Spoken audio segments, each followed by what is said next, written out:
Of the NFL's always been about who you play for and where you land.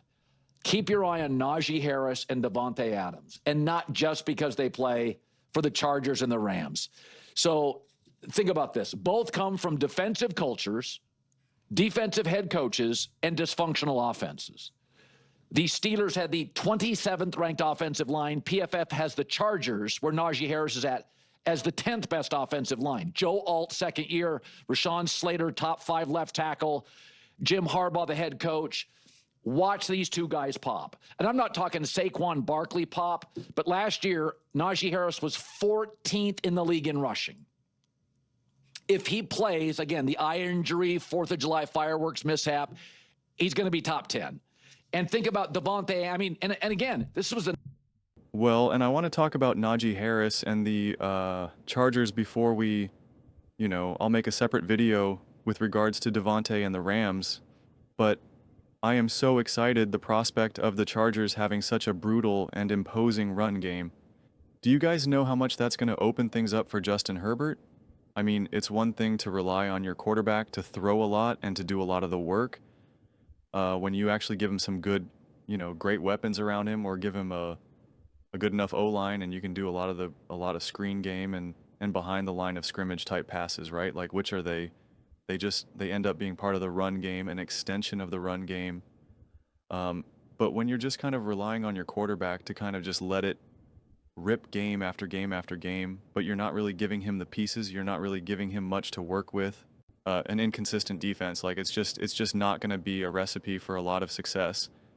And but now you give a quarterback a really good O-line, a really great defense, and potentially a really physical, dynamic, relentless run game. And you pair that with a break.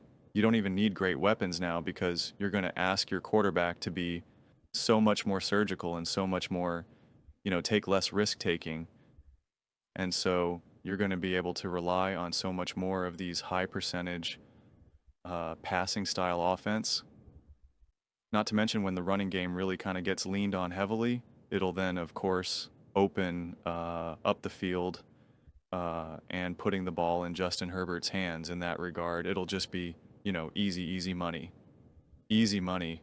And when you have a great defense, like it's pretty interesting, because great run games really pair so much better with great defenses, because you really then allow your defense to dictate how your offense will be run.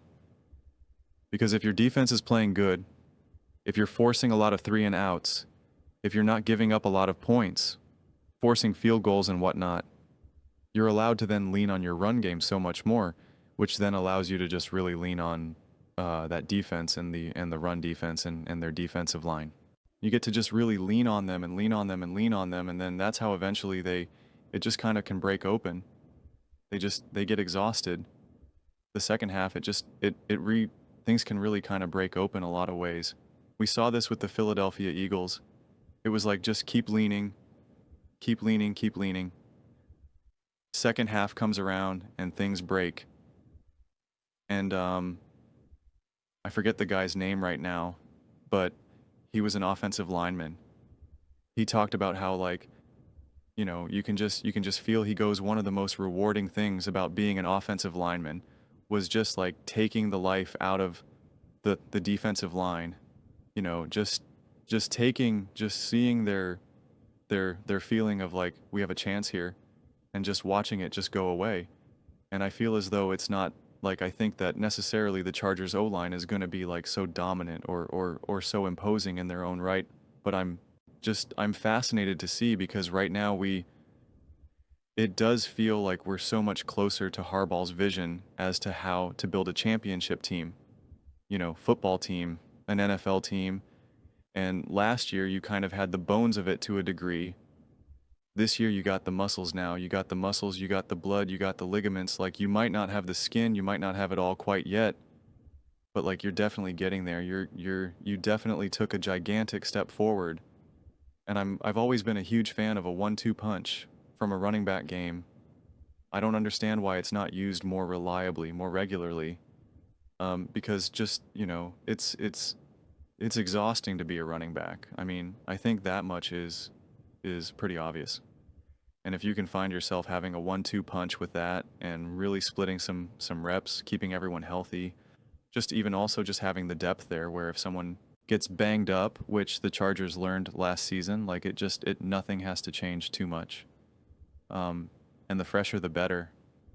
And I think it also then kind of opens up the door for some kind of interesting offensive schemes and offensive plays and whatnot, which is of course what we see a ton with what we did see a ton with the Detroit Lions with Ben Johnson in that offense.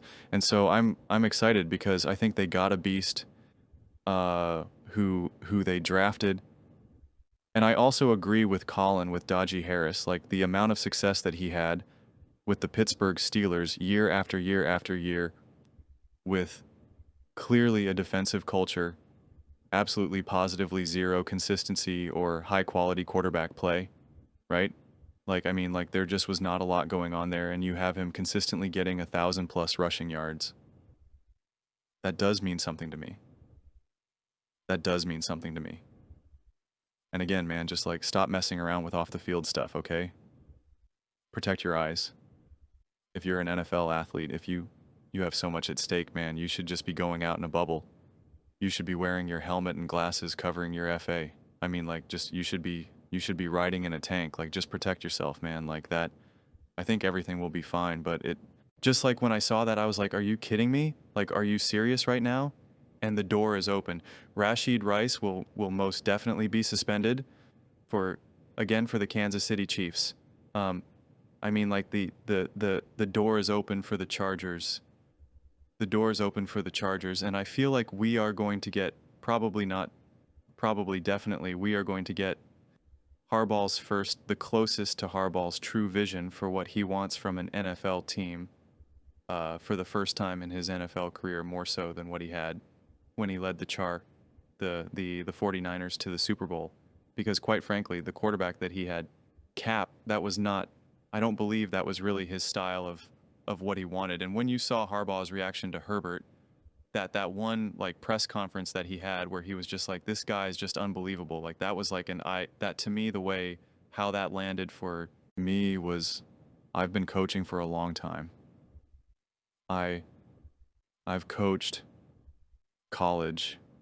I have coached the NFL. I mean, like I've had a lot of quarterbacks. I've watched a lot of quarterbacks. Every quarterback that I've coached, I've also watched the quarterback from the opposing team as well. It's like I've seen a lot of players over my life, and Justin Herbert especially. Like it was just like a genuine like, oh my gosh, like this is what life could be like when you have a quarterback this good. Like it's like being in a bad relationship and you finally get into a good relationship and you're like, oh my gosh, this is what it's like. This is what it's like to date someone who like actually likes me back, who actually like, actually like considers me and my feelings and life and love. Like, this is what this actually feels like. Like, I don't have to just take care of you 24/7. Like, you pick up the slack. Like, to me, that's what it landed like. It was like, oh my gosh, my whole life, I've spent my life in a bad dysfunctional relationship. I finally met someone healthy. I didn't know life could be like this. That's what it landed to me for. And I just feel as though now that you're getting closer to actually building the team and building the vision of Harbaugh, I just fail to see where there won't be success. Those are just my thoughts. I'd absolutely love to hear yours. What do you guys all think about the Los Angeles Chargers and kind of what this offense will be able to bring and kind of the next step the Chargers will be able to do with this Harbaugh-Herbert coach-quarterback duo? And is Puka excited for the Rams offense with Davante? It's kind of funny to have that as a title in the background when he opened up with Najee Harris and the Chargers. But let me know in the comments below. I read every single comment. It's whether you agree with me or disagree with me. Either way, let's get in some discussions. Let's get in some fights. But ultimately, let's just have some fun. And please do consider subscribing. We are building an amazing community here and absolutely love to see you part of it. I want to build something that we all generally feel connected to, something that we're really excited to be part of. I think we're on our way to doing it. And please don't forget to give this video a thumbs up, as it really does help the visibility and the algorithm. Thank you so much. See you next time.